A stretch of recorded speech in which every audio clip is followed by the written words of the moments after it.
Bom dia, irmãs, que a graça e a paz seja com todas. Amém? Vamos dar continuidade aos nossos estudos. Semana passada nós interrompemos a nossa série de estudos em Eclesiastes. Tivemos um estudo avulso aí na carta aos Hebreus, mas hoje nós vamos retornar. Então eu peço que você abra a sua Bíblia no livro de Eclesiastes, escrito por Salomão, no capítulo 6. Eclesiastes capítulo 6.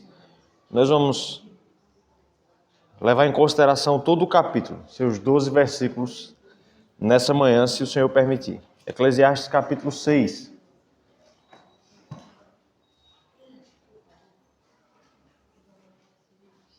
Peço que você deixe sua Bíblia aberta nesse capítulo, Eclesiastes capítulo 6. Irmãs, uma breve introdução aqui ao nosso tema. Nas últimas duas lições que nós tivemos em Eclesiastes, eu tentei trabalhar o tema da relação entre a vaidade e a riqueza, né?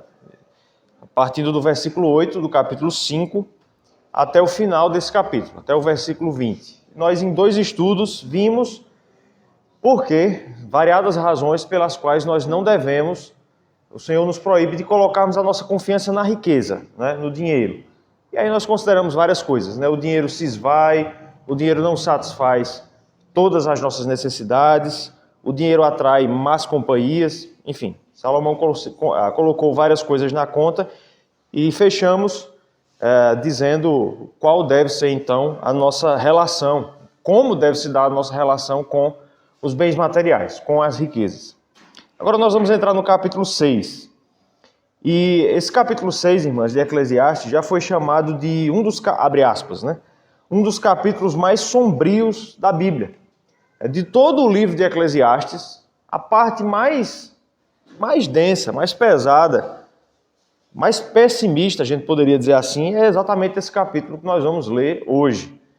Existem algumas partes da Bíblia que são bastante difíceis de se ler. Por exemplo, Salmo 88, não há nenhuma nota de esperança naquele salmo.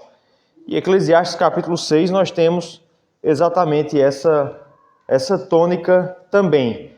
E o tema, minhas irmãs, desse capítulo 6 de Eclesiastes é nada mais, nada menos do que a tristeza, do que a infelicidade. Aí eu pergunto para vocês, existem tristezas debaixo do sol? Muitas, né?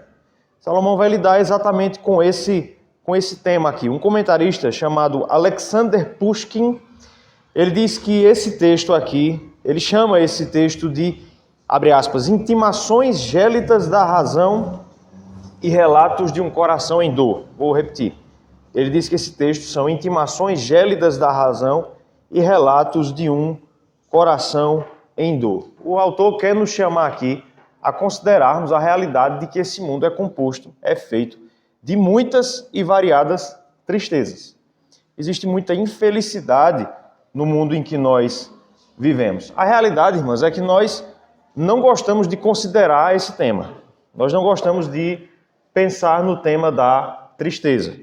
Por exemplo, olha aí, está gostando do estudo também. Semana passada teve um que gostou do estudo, ele também está gostando. Nós não gostamos de pensar nesse tema, irmãs. A realidade é essa. E até uma coisa autoexplicável. Tem uma música que a gente canta que diz: aquele que está feliz, diga amém, bata palma. Você nunca vai ver ninguém compor uma música dizendo: aquele que está triste, diga amém. Não vai ter essa música no acampamento, eu garanto.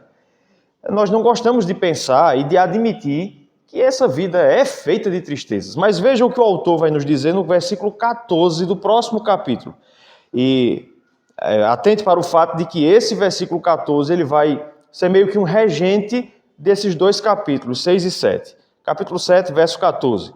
No dia da prosperidade, goza do bem, mas no dia da adversidade, considera em que Deus fez tanto este como aquele, para que o homem nada descubra do que há de vir depois dele. Você percebeu qual foi o conselho de Salomão aqui?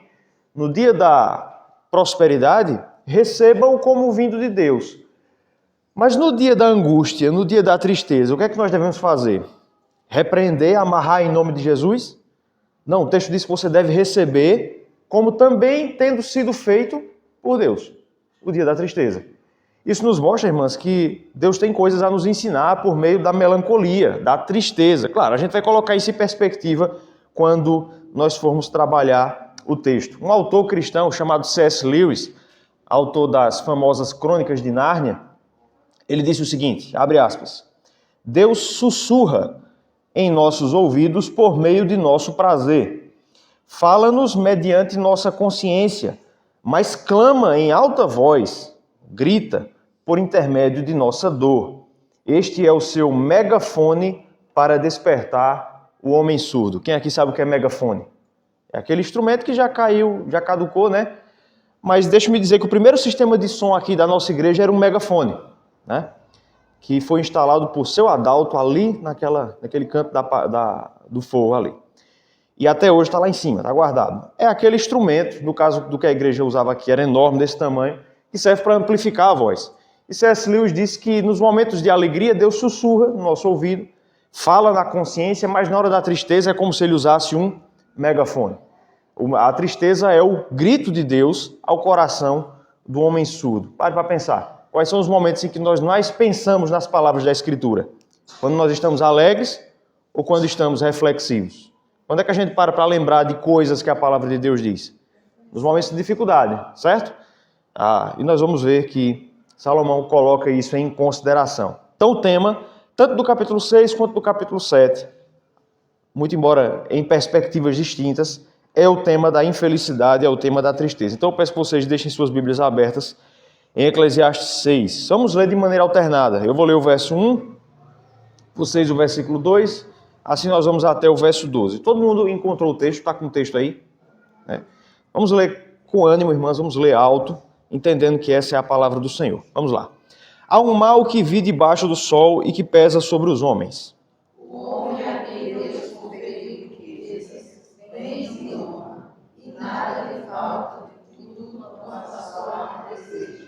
Mas Deus não lhe concede ter visto como, antes o estranho como, na mente da caridade e grave aflição. Se alguém gerar 100 filhos e viver muitos anos, até avançada idade, e se a sua alma não se fartar do bem, e além disso não tiver sepultura, digo que um aborto é mais feliz do que ele.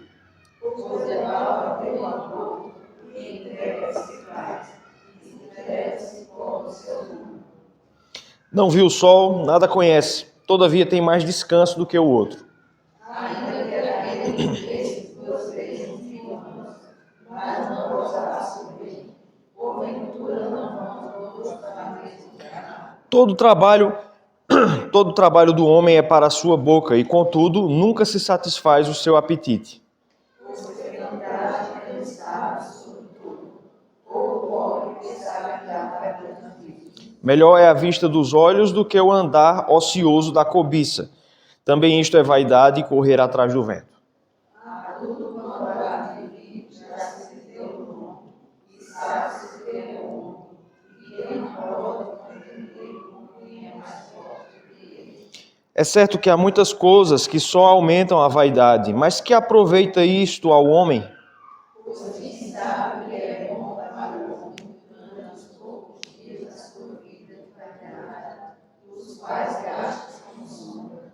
Quem pode treinar o homem e será depois dele debaixo do sol? Amém. Palavras duras, né? Vamos ver o que é que isso significa. Vamos fazer uma oração?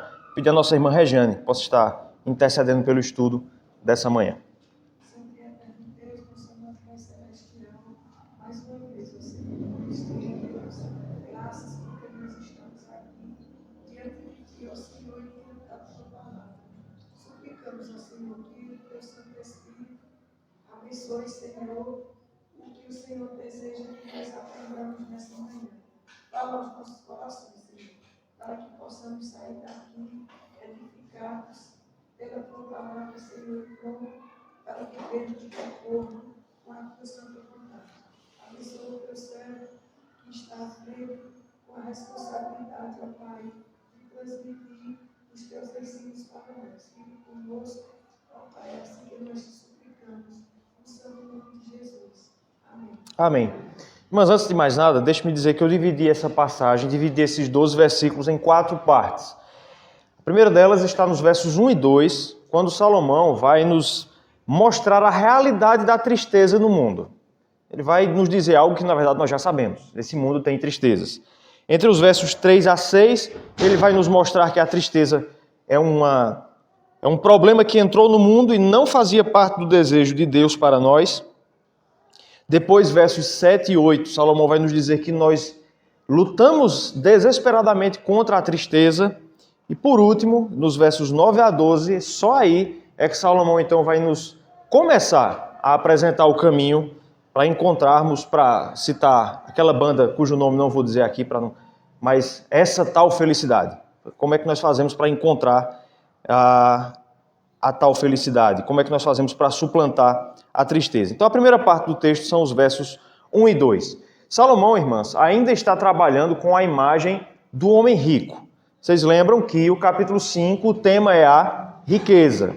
Salomão falou várias vezes sobre o homem rico, o homem abastado, mais especificamente o homem avarento, né? O homem que ama as riquezas. E mais uma vez Salomão vai trabalhar com esse homem. Veja os versos 1 e 2. Há um mal que vive debaixo do sol e que pesa sobre os homens. O homem a quem Deus conferiu riquezas, bens e honra, e nada lhe falta de tudo quanto a sua alma deseja. Mas Deus não lhe concede que disso coma. Antes, o estranho o come. Até aqui por enquanto. Salomão, mais uma vez, nos apresenta a imagem do homem que tem tudo, do homem que é próspero. Veja que o texto diz aí que ele tem riquezas, bens, honra, e nada lhe falta daquilo que ele quer. Mas o texto vai dizer que Deus não permite, Deus não lhe concede que disso coma.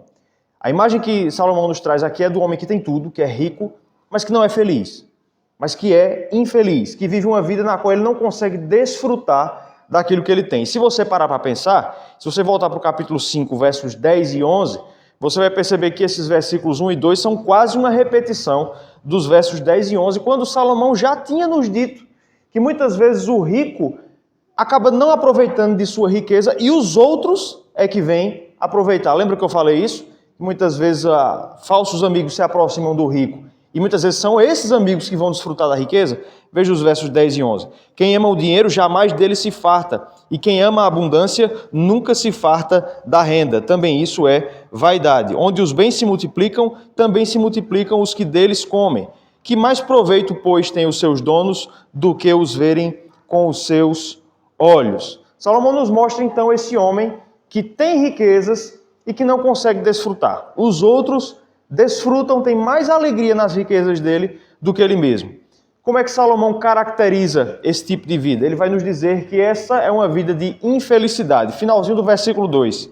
Também isto é vaidade e o quê? Grave aflição. Esse homem vive em grave aflição. Em outras palavras, ele é infeliz. E se você voltar para o capítulo 5, nos versos 12 e 17, nós vamos ver que Salomão também já havia dito isso. Verso 12 do capítulo 5. Doce é o sono do trabalhador, quer coma pouco, quer muito, mas a fartura do rico não o deixa dormir. Verso 17. Nas trevas comeu em todos os seus dias, com muito enfado, com enfermidades e indignação. O que Salomão está nos dizendo é que aquele homem que ele tem em mente aqui, que é rico, que tem tudo, mas que não consegue desfrutar dessas coisas, ele é um homem infeliz. Ele é um homem que vive em grave aflição. Ele diz isso porque ele está trabalhando com a imagem do capítulo 5 ainda. Mas perceba, irmãs, há um detalhe no versículo 1. Quando Salomão vai nos mostrar que esse homem é apenas um exemplo. Veja o versículo 1 do capítulo 6. Há um mal que vi debaixo do sol e que pesa sobre os homens. Veja aqui, no versículo 2 ele fala sobre o rico, correto? Mas no versículo 1 ele fala sobre os homens. O rico que ele cita, no versículo 2, é apenas um exemplo do que acontece com todos os seres humanos. Todos os seres humanos vivem nessa vida tendo que lidar com a tristeza. E Salomão quer nos mostrar aqui, irmãs, que a tristeza é muitas vezes algo inesperado. Veja, fique comigo aqui. Pega a ideia do rico. O rico, citado no versículo 2, tem tudo. Nada do que ele quer lhe falta. Vejam só, pela nossa ótica, esse homem deveria ser o homem mais feliz do mundo, certo? Já que ele tem riquezas. Lembra que eu falei que as riquezas de fato saciam necessidades nossas? A fome, a sede, a necessidade de vestimenta, de abrigo, nos dá prazeres, recursos materiais cumprem com essa finalidade, correto? Em tese, então, por essa lógica, o homem mais rico deveria ser o mais feliz, não é isso? Tanto é que se você parar para pensar, tem uma grande rede de lojas de imóveis e tal, cujo brocardo é exatamente esse, vem ser feliz, né? A Magazine Luiza, o brocardo é esse, vem ser feliz. Nós temos essa ideia de que quanto mais bens nós tivermos, mais nós seremos felizes. Mesmo assim, o texto diz que esse homem vive em aflição, vive de maneira infeliz. Essa, irmãs, é uma felicidade inesperada. Ele esperava encontrar felicidade, no entanto, ele vive em infelicidade, e isso é apenas um exemplo do que acontece com todos os homens, segundo o versículo 1. O que Salomão está nos mostrando aqui, irmãs, é que nesse mundo nós encontramos tristezas que são inesperadas para nós. Pare para pensar aí e me responda não necessariamente audivelmente. Não tem dias em que, sem explicação, a gente está triste? Acontece ou não acontece? Já aconteceu de você simplesmente chorar sem razão aparente, do nada? Consegue perceber como essa é uma situação parecida com a do rico? Não está acontecendo nada, por que eu estou triste? O rico faz a mesma pergunta. Eu tenho tudo e tenho tristeza. É muito comum a gente ver essa cena e aí certas aplicações eu só posso fazer realmente aqui na classe das mulheres mesmo. Mas às vezes você está em casa, né? É isso, Jaildo. De folga, num sábado, está ali fazendo um lanche na sala, assistindo a televisão, ou no escritório fazendo alguma coisa. Bate aquela fome, você vai na cozinha alegremente.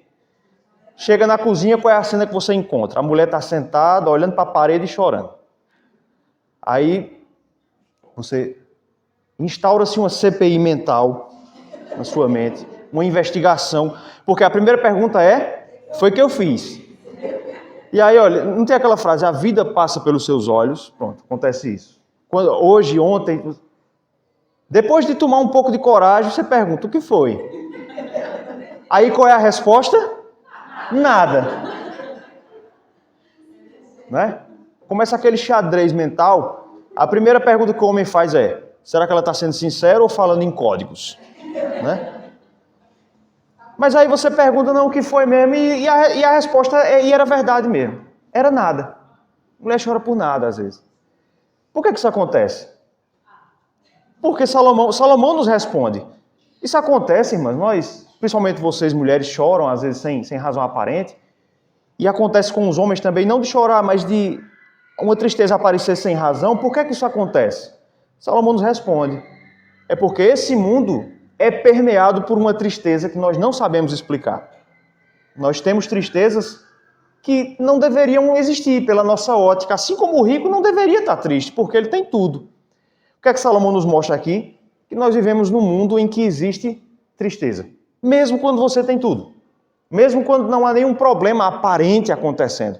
De alguma maneira, irmãos, de alguma forma que o texto não explica de maneira total, nem nós sabemos, mas de alguma forma nós sabemos que esse mundo é um lugar triste. E às vezes nós nos entristecemos por isso. Uma música de Tim Maia diz assim, chamada Folha de Papel. A letra diz assim: olha só como a gente nem sabe onde está, nós somos o papel a voar, contemplando este mundo tristonho profundo. O que Salomão nos apresenta nesse versículo aqui é que nós vivemos num mundo de tristeza. E às vezes essa tristeza se mostra tão forte que ela aparece mesmo quando todas as circunstâncias deveriam indicar felicidade. Salomão vai nos dizer, ainda no versículo 1, que isso é um peso, é uma pressão. A palavra hebraica significa literalmente isso, uma pressão sobre todos os homens. E ele nos explica, irmãs, ainda que de maneira não perfeita, por que é que nós nos entristecemos no mundo? Ele nos diz, ainda que não explicando totalmente, mas nos dá uma pista no versículo 2 ainda. Vou ler mais uma vez o versículo 2. O homem a quem Deus conferiu riquezas, bens e honra, e nada lhe falta de tudo quanto a sua alma deseja, mas Deus não lhe concede que disso coma. Deus não lhe concede que disso coma. A explicação que Salomão dá aqui, irmãs, é que o mundo tem coisas boas.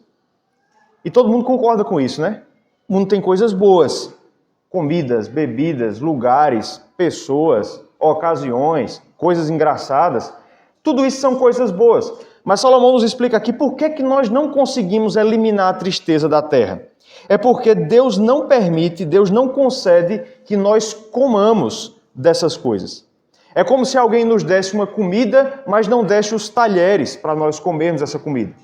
Não nos desse os instrumentos pelos quais nós podemos nos satisfazer dessa comida. Por isso, mesmo provando de coisas boas, nós não conseguimos matar a tristeza. É como se você tentasse comer uma comida sem os talheres necessários para isso. Sem a coisa apropriada, a comida cai. Você até come um pouco, mas não consegue saciar a fome e a necessidade daquilo. Pare para pensar. O efeito natural de nós provarmos algo bom é a saciedade, não é isso? Quando você toma água, está com sede, toma aquele copo grande de água gelada, qual é o efeito que isso causa? Saciedade, não é? Você estava morrendo de sede, como eu estou agora, daqui a pouco vou tomar uma água, e você toma água, você fica satisfeito. Quando você está com muita fome e come aquele prato recheado, aquele prato de pedreiro, qual é o efeito disso? Que a fome seja saciada. Então vejam, usando essa lógica, as coisas boas desse mundo, quando nós provamos delas, elas deveriam matar a nossa sede de felicidade, correto? Se o efeito natural das coisas é matar a nossa necessidade, é isso que deveria acontecer. Mas perceba que quando se trata de eliminar a tristeza, por mais que você prove coisas boas, ela sempre volta. Ainda que depois de um tempo, mas ela volta. Um exemplo muito simples disso, talvez bastante real para vocês que são mães de crianças principalmente. Você leva seus filhos para brincar com os primos. Geralmente isso acontece na casa da avó, né? Chama os primos todos e aí eles têm aquele dia, aquela tarde de brincadeira. Você deixa lá de manhã, só vai buscar no fim da tarde. Quando chega lá para buscar os meninos, tá aquela situação lá, né? Estão tudo sujo, passaram o dia brincando, lancharam, tal, aquele dia de felicidade. Aí você chega e dá a notícia. Tá na hora de ir para tomar banho. O que é que acontece no segundo seguinte? Começa a chorar. No segundo seguinte, não é, Dona Socorro? Vamos para casa tomar banho. Aí começa a choradeira. Percebam, eles tiveram um dia de felicidade, não foi? Brincando, lanchando. Qual deveria ser o efeito natural disso? Satisfação. Correto? Mas por que é que quando você diz, vamos para casa, a alegria se torna imediatamente tristeza? É por causa do que Salomão diz. É porque nós temos coisas boas, mas por alguma razão a gente não tem os talheres para se satisfazer disso. Por isso, a tristeza nunca é eliminada do mundo. Eu espero que nesses estudos de Eclesiastes você comece a perceber que nós conseguimos olhar para tudo com óculos da Bíblia. Conseguiram perceber isso? A gente consegue interpretar e ler todo o comportamento humano à luz da criação, queda e redenção. Até mesmo o comportamento das crianças você consegue fazer isso. A primeira realidade, então, que Salomão nos mostra é que nós vivemos num mundo de infelicidade. Por mais que haja muitas coisas boas nele, mas você nunca consegue eliminar a tristeza desse mundo. A segunda coisa que Salomão vai nos mostrar, até aqui tudo claro? A segunda coisa... Pode falar.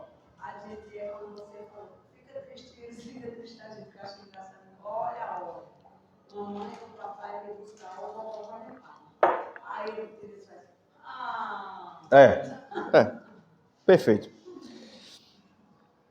Até aqui tudo claro, então, né? Versos 1 e 2. Eu vou pedir para vocês lerem aí.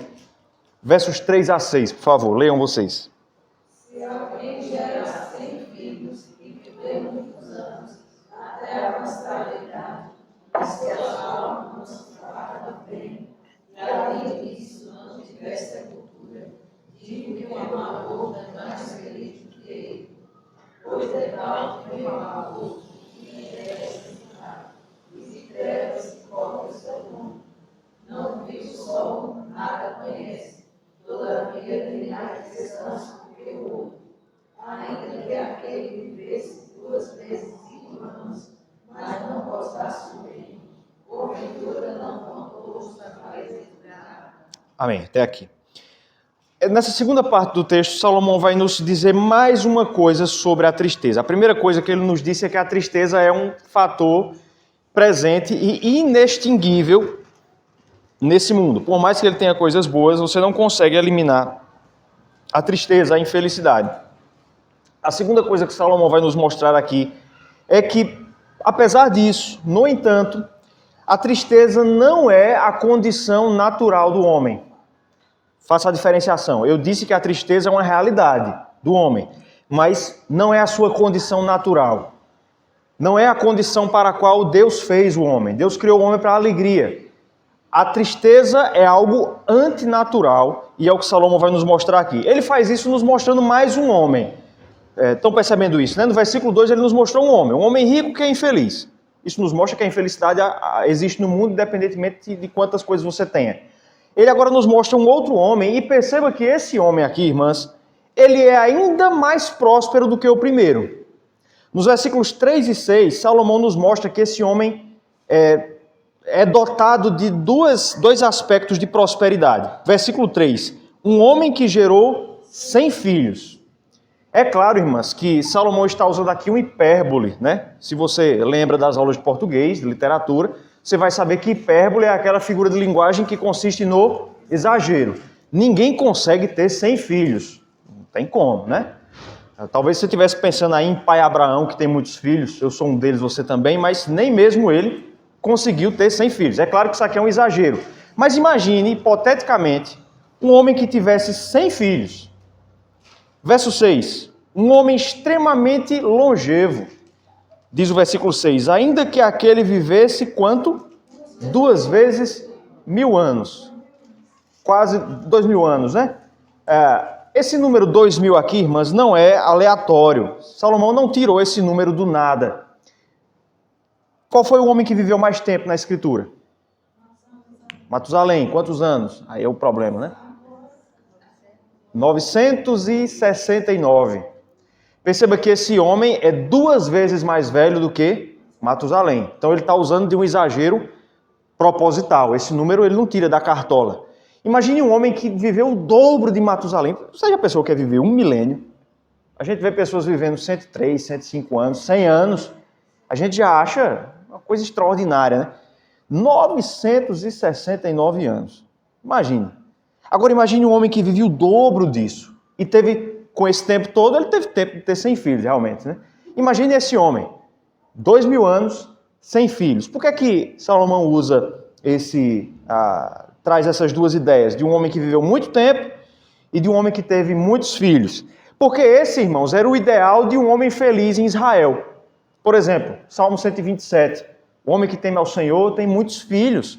Enche deles a sua aljava. Abraão, por exemplo, quando a sua morte é narrada no livro de Gênesis, é dito que ele morreu farto de alegria e farto de dias, de anos. Qual era o ideal de um homem feliz em Israel?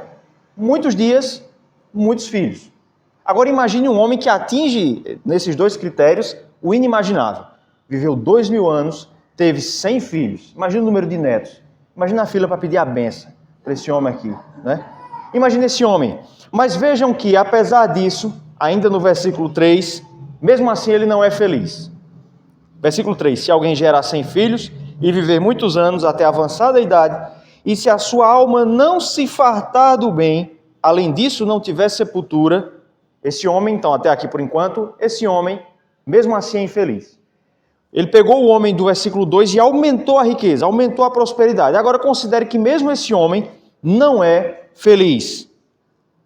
A conclusão dura, o texto difícil de Salomão, está no final do versículo 3. O que é que diz aí? Diga o quê? Um aborto é mais feliz do que ele. Salomão disse, se esse homem não for feliz, o que morreu na barriga da mãe viveu melhor do que ele. A palavra aborto, irmãs, na Escritura, designa 2 categorias de mortes, né? A morte intrauterina, a criança que se perde, que falece, ainda na barriga de sua mãe, mas também a que morre pouco tempo depois do parto. Também é tratada como aborto. A criança que viveu pouquíssimo tempo, dentro ou fora da barriga da mãe. Se esse homem não teve felicidade, a vida dessa criança valeu mais a pena do que a dele, na ótica de Salomão. Ele vai nos explicar por que isso acontece. Eu vou ler primeiro o texto, vou fazer uma ressalva, até por uma questão de prudência, e depois vou aplicar. Verso 4. Pois debalde vem o aborto, e em trevas se vai, e de trevas cobre o seu nome. O que Salomão está dizendo é que essa criança, que morreu muito rapidamente, veio ao mundo debalde. O que é debalde? Sem propósito. Não teve propósito. E depois ele vai dizer que essa criança é esquecida. Ela se vai em trevas e de trevas se cobre o seu nome. Ela é esquecida. Eu expliquei o que o texto diz, agora eu vou fazer uma ressalva. Vejam bem. Não pense que Salomão está dizendo isso em termos absolutos. A gente tem que lembrar que, eu já falei isso várias vezes, Eclesiastes é uma literatura que foi feita para ser lida pelos gentios, por aqueles que não conheciam a Deus. Então, nesse texto, Salomão está assumindo o ponto de vista daquele que não conhece a Deus. Ficou claro isso? Ele está assumindo, colocando o chapéu, o ponto de vista daquele que não conhece a Deus. Por quê? Porque a gente sabe que a Bíblia ensina que todos os seres humanos vêm ao mundo com um propósito. Né? Nenhum ser humano vem ao mundo debalde, sem propósito. Deus tem um propósito na vida de todos. Propósitos distintos. É Paulo que diz que alguns são feitos vasos de honra e outros vasos de desonra. Mas todos eles são alvos do propósito de Deus. E a gente sabe também que Deus não se esquece de ninguém. Né? Paulo também diz em 2 Coríntios que todos devem comparecer diante do tribunal de Cristo. Deus não esquece de ninguém. Então vejam, nesse versículo 4, Salomão não está falando do ponto de vista de Deus. Ele não está falando em termos absolutos. Ele está falando do ponto de vista de quem está debaixo do sol. Tá certo? É como quando ele diz aí que todos vão para o mesmo lugar. Aí você, como boa presbiteriana, disse não. Os salvos vão para o céu e os ímpios para o inferno. Ok, certa resposta. Mas da perspectiva de quem está debaixo do sol, quando alguém morre, seja ele quem for, eles vão para o mesmo lugar, do nosso ponto de vista. Aprenda a ler a Bíblia tendo isso em mente, viu? Para não chegar e dizer que, chegar a conclusões que o texto não necessariamente está nos ensinando. Fiz a explicação. Por que é importante dizer isso? Para que, eventualmente, nem o texto da palavra de Deus, nem eu mesmo, venha a ferir a consciência e o coração de alguém. O texto não ensina aqui que a criança que se perdeu rápido é desimportante. Salmo 139 não diz que Deus conheceu a criança ainda no ventre da mãe? Ele está falando do ponto de vista do homem debaixo do sol, tá ok? Mas o fato é que Salomão assume esse ponto de vista para dizer que a vida dessa pessoa, que a vida desse homem que viveu muito tempo e teve muitos filhos, se ele não foi feliz, valeu menos a pena do que a criança que se perdeu cedo. Deixa eu explicar esse versículo 4, só para terminar. E vejam que isso é verdade do nosso ponto de vista. Por que Salomão diz que essa criança veio debalde? Porque do nosso ponto de vista, ela não chegou a cumprir o propósito da vida do homem. Quando a gente está na escola, o que é que a gente aprende sobre a vida do ser humano? Que ele nasce, cresce, reproduz-se e morre. Não é assim? Esse é o curso normal da vida de qualquer ser humano, não é? Quando isso não acontece, é como se o propósito não tivesse sido cumprido. Por isso Salomão diz que a criança veio debalde. E nesse sentido, eu sei que o texto é difícil, mas me acompanha aqui. Nesse sentido, essa criança que faleceu na barriga da mãe acabou tendo uma vida melhor do que o que viveu 2000 anos. Por quê? Porque o que viveu muito tempo criou uma expectativa e foi infeliz. Enquanto que a criança não criou expectativa nenhuma. Texto terrível, né? Realidade terrível. Mas Salomão quer nos mostrar uma verdade profunda. A outra parte do versículo 4, Salomão diz que de trevas se cobre o seu nome. Novamente, não é da perspectiva divina, mas da perspectiva humana. Você tem que ter em mente que Salomão viveu num tempo em que a mortalidade infantil era extremamente alta em comparação com os nossos dias. E se você parar para pensar, isso era uma realidade bastante presente até algumas décadas atrás, não é? Por exemplo, minha avó materna mesmo teve 7 filhos que cresceram, mas teve mais alguns que morreram muito cedo. E se você fizer uma pesquisa com o pessoal mais velho aí, muita gente tem essa história. Tanto é que antigamente, me confirme aí, me digam se eu estou certo, antigamente, muito antigamente, por que as pessoas esperavam bastante para dar um nome à criança? porque esperava se ela ia vingar. Inclusive a palavra é essa, né? As pessoas faziam isso. Essa é uma das razões que explicam o fato de muitas pessoas nascerem no dia e virem a ser registradas uma semana, 2, 2 meses, 3 meses depois. Uma das razões para isso é as pessoas não queriam ter o trabalho de registrar sem ter a certeza de que a criança sobreviveria. Por quê? Porque a mortalidade era alta. Você tinha 10 filhos e às vezes 2, 3 faleciam rápido, né? Salomão traz exatamente essa realidade. Há muitas crianças, no seu tempo e no Nordeste até algumas décadas atrás, que morriam sem nome. É como ser esquecido. Perceberam aí qual é a ótica de Salomão? É como ser esquecido. E nesse sentido, ele acaba vivendo uma vida melhor do que a que viveu muito tempo. Já que o que viveu muito tempo recebeu o nome, foi conhecido e não foi feliz. Vera, pode falar. No versículo 8, mais ou menos a gente tem, que é o povo, né? Que vive essa vida, né? Exato. Perfeito. Também estão ficando comentaristas do texto bíblico. Parabéns, é isso mesmo. Logo no primeiro dos 6, diz sobre essa perspectiva dele. Há um mal que vive debaixo do sol. O que você tem frisado, né? Que Isso. a gente entende o texto numa perspectiva desse mundo caído. Debaixo do sol. Debaixo do sol, né? Perfeito. Uma segunda, na verdade terceira agora, uma terceira vantagem dessa criança que viveu pouco tempo é descrita no versículo 5, quando Salomão diz que ela não viu o sol e nada conheceu.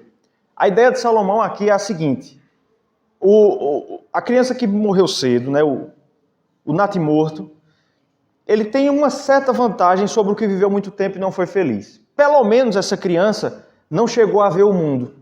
A ideia é, ela não teve a experiência de ver esse mundo, perceber que ele tem muitas coisas boas e não conseguir aproveitar delas. O que viveu muito tempo teve a oportunidade de fazer. Vejam, o que viveu muito tempo viu esse mundo. Viu que tem muita coisa boa nele. É o caso de Salomão. Ele escreveu aqui na sua velhice. Salomão era rico, ele experimentou as coisas do mundo, mas percebeu que em nenhuma dessas coisas ele poderia obter felicidade. É como você criar uma expectativa e ter essa expectativa frustrada. Quem é que sofre mais? O que não cria expectativa nenhuma ou o que cria muita expectativa e é frustrado? O segundo, né? Vocês entenderam isso? Nesse sentido, o que viveu muito tempo, esse homem do versículo 3 e 6, acaba estando em desvantagem em relação a essa criança. Tanto é que o versículo 5, parte final, vai nos dizer que a criança, nesse exemplo aqui, tem mais descanso do que o outro. Teve uma vida de menos canseira do que o que viveu muito tempo e não foi feliz. Por último, final do versículo 6, nos diz que os dois vão para o mesmo lugar. Novamente, da perspectiva de quem está debaixo do sol. Mas o que Salomão está dizendo é, os dois têm o mesmo destino. E no final das contas, a criança viveu melhor, já que não teve de viver uma vida de infelicidade aqui. Irmãos, texto extremamente desagradável. Vocês devem estar doidos para terminar o estudo, mas o que Salomão está nos ensinando aqui, irmãs, ainda que a contrário senso, é que a felicidade é essencial. A felicidade é essencial. Perceberam que Salomão está nos dizendo que é melhor morrer do que ser infeliz? Conseguiram perceber isso?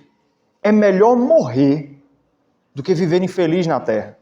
Por quê? Porque Deus criou o homem para a felicidade.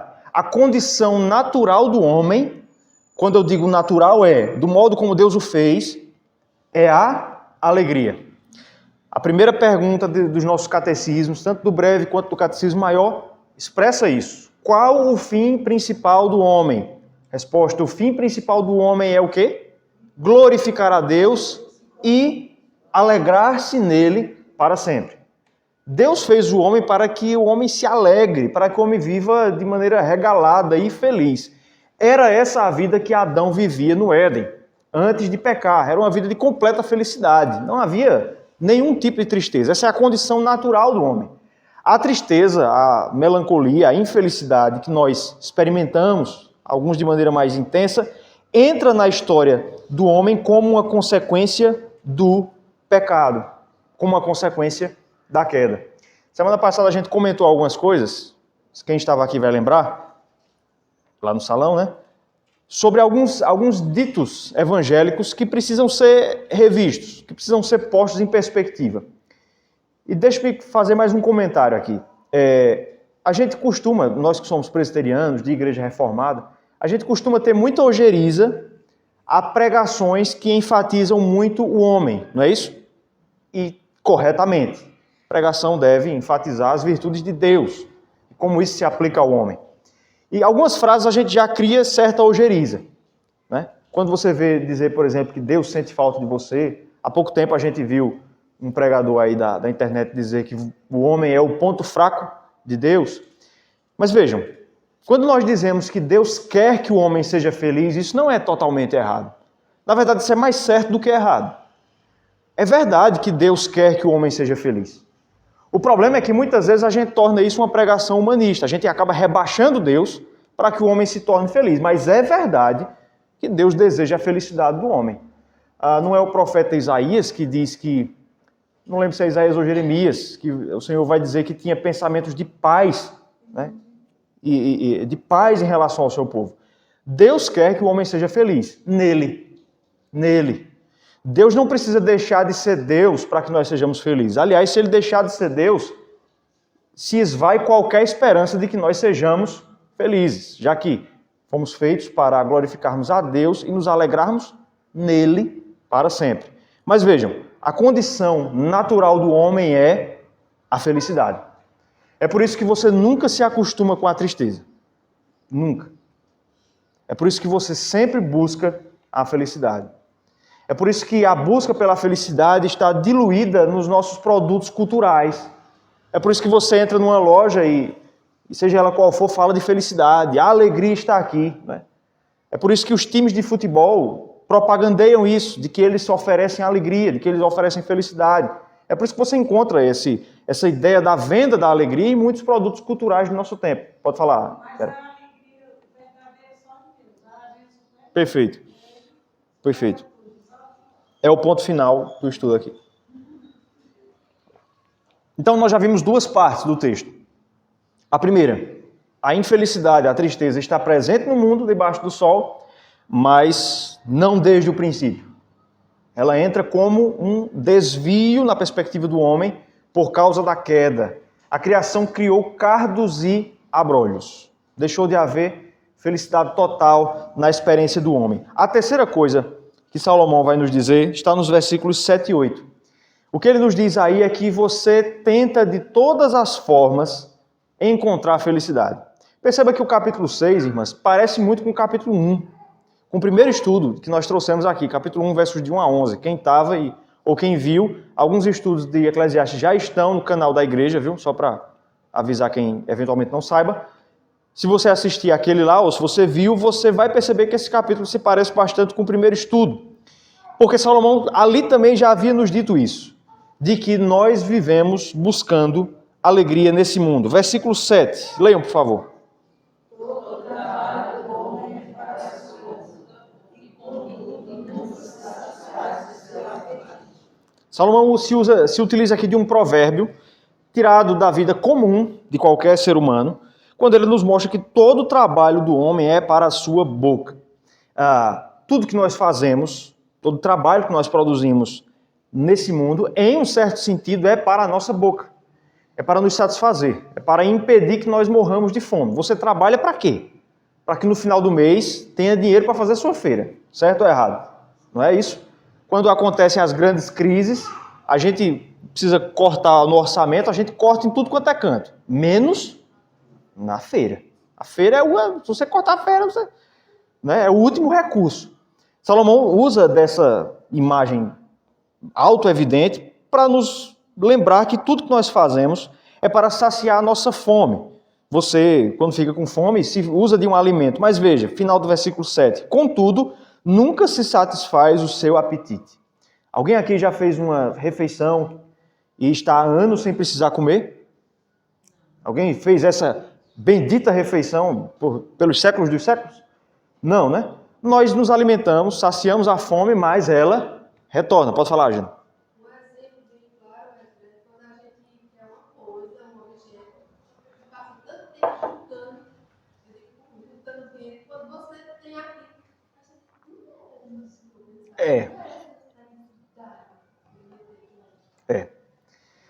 Na minha experiência, talvez tenha acontecido com algum de vocês, mas não tem aquele doce Kinder Ovo. Aquele é caro que só molesta, né? Quando criança, meu sonho era comprar aquilo ali. Porque ele é bonitinho, colorido, né? Só vim poder comprar, quando ficar adulto, realizo o sonho de criança. Depois de adulto é que eu me dei o luxo.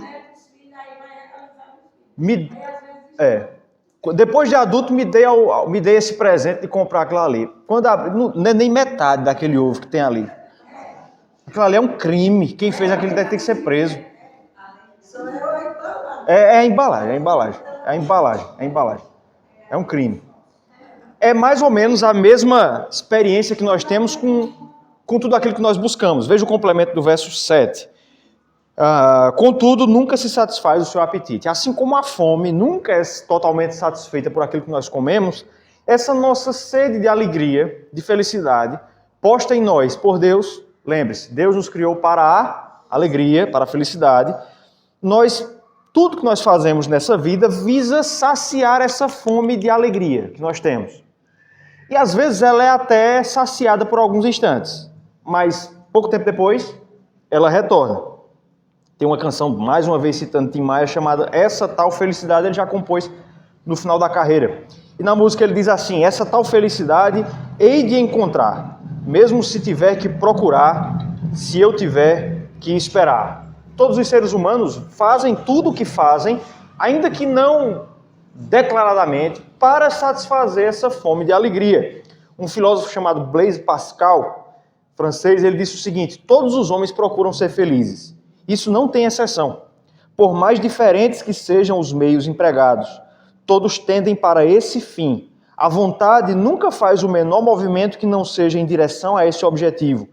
É o motivo de todas as ações de todos os homens. Tudo que nós fazemos tem por trás, às vezes é que nós não percebemos isso, mas tem por trás esse desejo de obtermos felicidade. Da roupa que você compra, a casa que você decide comprar, qualquer negócio que você faz, o que está por trás de todas essas coisas é o desejo de felicidade. Tanto é que se você parar para esperar um pouquinho, Jair, só alguns minutos. Tanto é que se você parar para pensar, você vai perceber que os comerciais trabalham com essa ideia. Por exemplo, já citei o exemplo aqui. Tem aquele produto capilar para homem chamado Clearman, né? Quer dizer, como é a propaganda do Clearman? Não é esse produto aqui vai evitar que você fique calvo. Não é assim. Eles pegam o Cristiano Ronaldo, né, passando o produto. E qual é a ideia? É que se você comprar o produto, você pode se tornar como aquele ídolo. Em outras palavras, o objeto é apenas um acidente. O que está sendo vendido de fato é felicidade, não é isso? No mundo feminino é a mesma coisa. Os produtos de beleza mostram quem? Quem são as propagandistas? É a Ivete Sangalo, aquela mulher tida como uma mulher de sucesso. O que é vendido, na verdade, é o manequim. É aquele mundo ideal que é vendido ali. Aí sabe o que resolve fizeram agora? Se existe um produto para emagrecer, o povo não faz milagre. Se existe um produto para a pessoa não criar um, ela não dá botão. Verdade. A pessoa vai fazer assim, e diz o povo, a variante que mais não. Se você parar para pensar, analisar criticamente, aprendam a olhar para os objetos culturais pensando nisso. Vejam só. Quando a gente vai fazer... É porque acho que o nome não é book, né? Mas quando você vai tirar foto... Por exemplo, Elaine e Tobias fizeram agora há pouco, né? É book, né? Tiraram umas fotos com Maria Eduarda, né? Geralmente a gente procura um lugar bonito, né? Procura o melhor ângulo. Eu estava vendo as fotos que eles tiraram, é um jardim, aquela coisa florida. Coloca-se, a gente tira a foto para não pode ter nenhuma imperfeição na foto, né? Perceba uma coisa, o que é que nós estamos tentando recriar por meio dessas fotos, sem perceber? O Jardim do Éden. Não é isso? Aquilo é uma maquete, uma foto, como se nós tivéssemos voltado ao Éden. Cenário perfeito. Isso mostra que todo empreendimento cultural que nós fazemos tem por trás de si o desejo de voltarmos ao paraíso. Não é que é errado não, certo? É só que a gente precisa enxergar essas coisas. Mas veja que apesar de fazer isso, você não consegue atingir esse objetivo. Verso 8, Salomão vai nos dizer que nem o sábio, nem o tolo conseguem, nem o pobre conseguem atingir esse objetivo. O sábio não tem vantagem sobre o tolo, nem o pobre tem nenhum tipo de vantagem nesse empreendimento. Ou seja, nenhum deles consegue chegar a esse objetivo. Então nós já vimos 3 realidades, 3 verdades sobre a tristeza no mundo.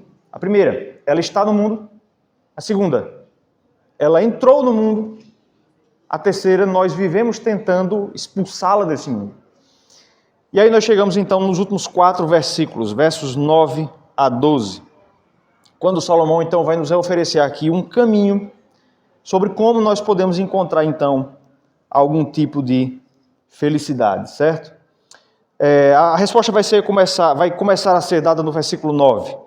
Melhor é a vista dos olhos do que o andar ocioso da cobiça. Também isto é vaidade e correr atrás do vento. Salomão aqui começa a nos dar a resposta. O que é que você deve fazer se você quiser ser feliz, se você quiser encontrar felicidade? E a surpreendente resposta de Salomão aqui é parar de procurar. Esse é o sentido do que ele diz quando fala melhor é a vista dos olhos do que o andar ocioso da cobiça. O que Salomão está dizendo é melhor você se contentar com aquilo que você já pode ver do que andar por aí procurando aquilo que você ainda não vê. Em outras palavras, a felicidade não está em nada que você precise obter para tê-la. Esse é o erro que nós fazemos. Nós achamos que nós precisamos conseguir algo. Um emprego, um bem, uma condição, uma mudança de endereço, um marido, para conseguir a felicidade. Mas Salomão diz, tem mais valor aquilo que você já consegue ver do que andar ociosamente cobiçando. Em outras palavras, não é procurando por aí que você vai encontrar. Se você continuar a fazer isso, complemento do verso 9, isso será vaidade, você sabe que isso significa fumaça, e correr atrás do vento. No versículo 10, irmãs, Salomão vai nos dizer, e agora ele começa a assumir a perspectiva de Deus, agora ele fala do ponto de vista de Deus aqui, e ele já nos adianta que não adianta você procurar em muitas coisas. No segundo estudo a gente viu isso. Salomão procurou na sabedoria, nas realizações, nos prazeres, não encontrou em nenhuma dessas coisas. Salomão diz, a tudo quanto há de vir já se lhe deu o nome. O que ele está dizendo é, Deus conhece todas as coisas.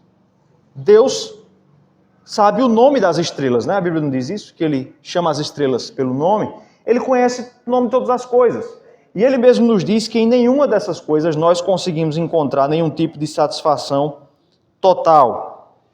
Salomão ainda nos dá mais um aviso, versículo 11, eu vou pular aqui, depois eu volto para o 10. Quando ele diz que é certo que há muitas coisas que só aumentam a vaidade, mas que aproveita isto ao homem. A NVI, ela traduz esse versículo como muitas palavras. Há muitas palavras que aumentam a vaidade. O que Salomão está dizendo não adianta você tentar discutir com Deus. Não adianta você tentar pôr argumentos diante de Deus, dizendo, mas talvez nisso eu encontre, talvez naquilo eu encontre. Deus já conhece todas essas coisas. Quer economizar tempo?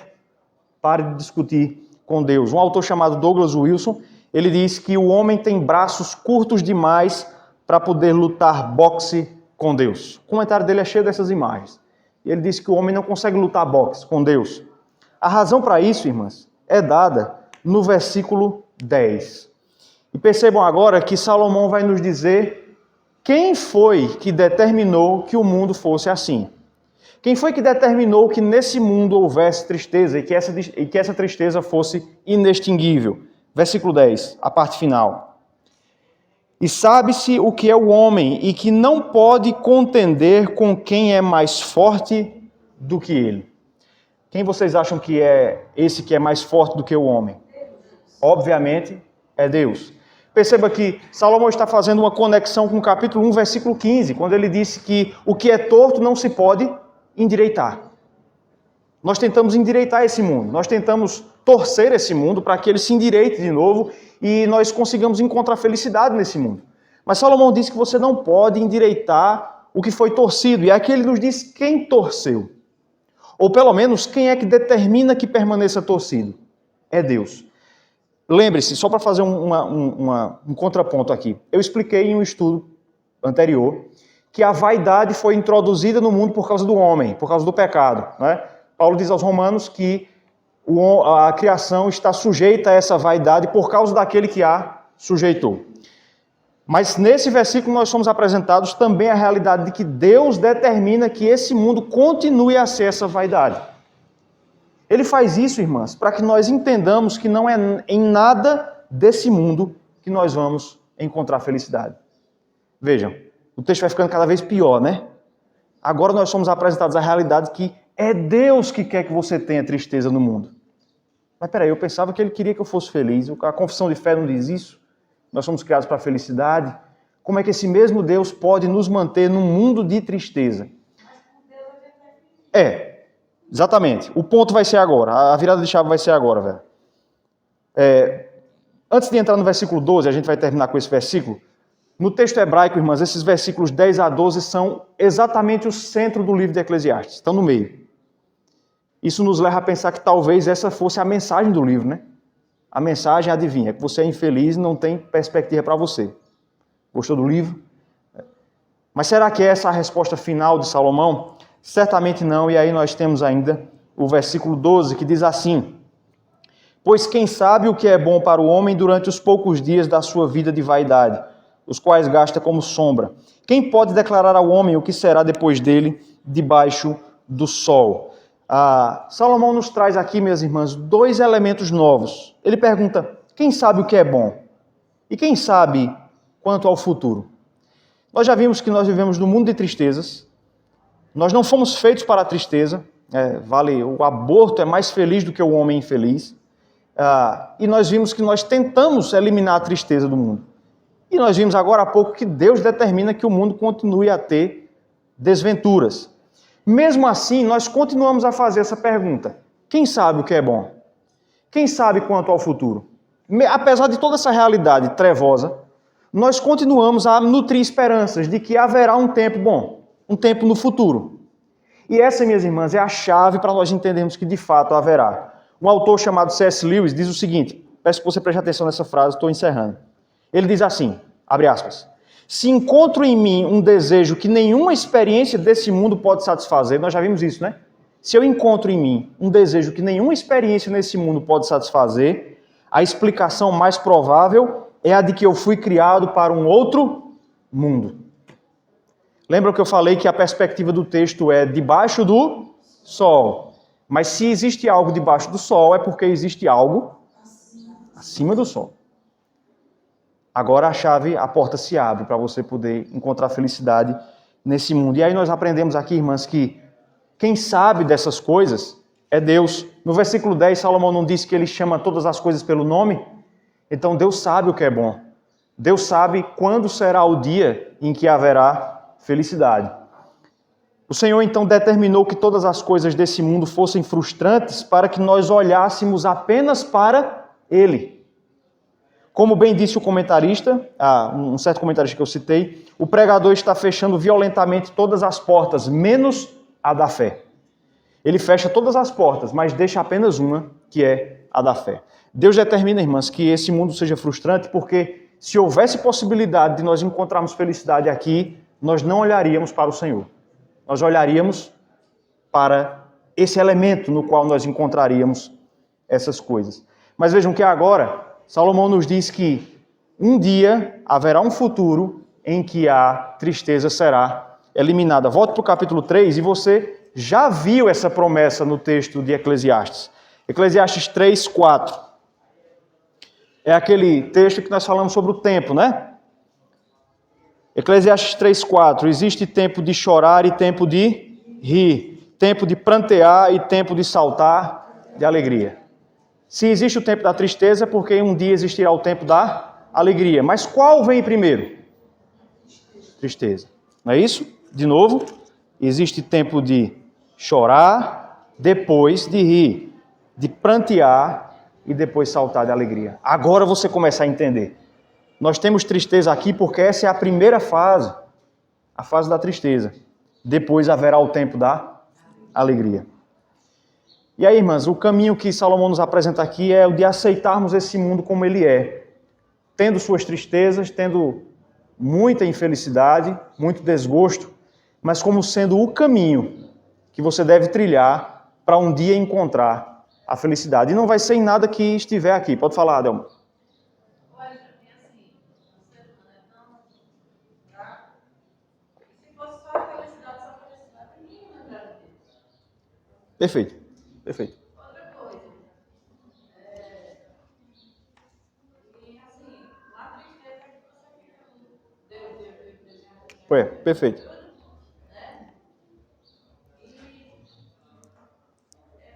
É por aí. Esse será o tema do capítulo 7. Salomão vai nos mostrar os benefícios da tristeza agora. Ele vai trazer uma série de provérbios ali. Mas vejam, vamos ficar por aqui. O que nós aprendemos hoje é, esse mundo é um mundo de tristeza, mas é exatamente esse o caminho da alegria. É o caminho das pedras. E se você parar para pensar, o pior dia da história foi também o melhor de todos. Perceberam como Salomão está dizendo que o caminho da alegria é a tristeza? É paradoxal, mas é assim. O pior dia de todos, irmãs, foi também o melhor de todos. O dia da morte de Cristo. Que dia teve maior tristeza do que o dia da morte de Cristo? Houve acontecimento mais triste? Houve crime mais atroz do que esse? Não. Mas vejam que é exatamente esse dia de tristeza que garante a nossa felicidade. Perceberam como o caminho da felicidade é a tristeza?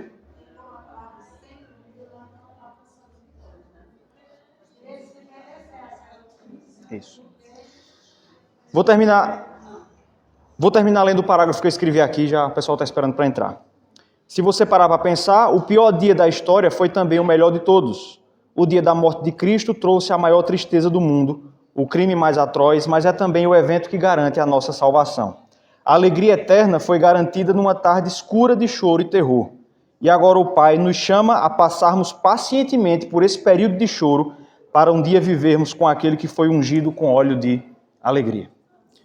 Nós possamos então passar por essa vida entendendo isso. Semana que vem nós vamos ver mais benefícios da tristeza para a nossa caminhada aqui debaixo do sol. Amém? Até semana que vem, se Deus permitir.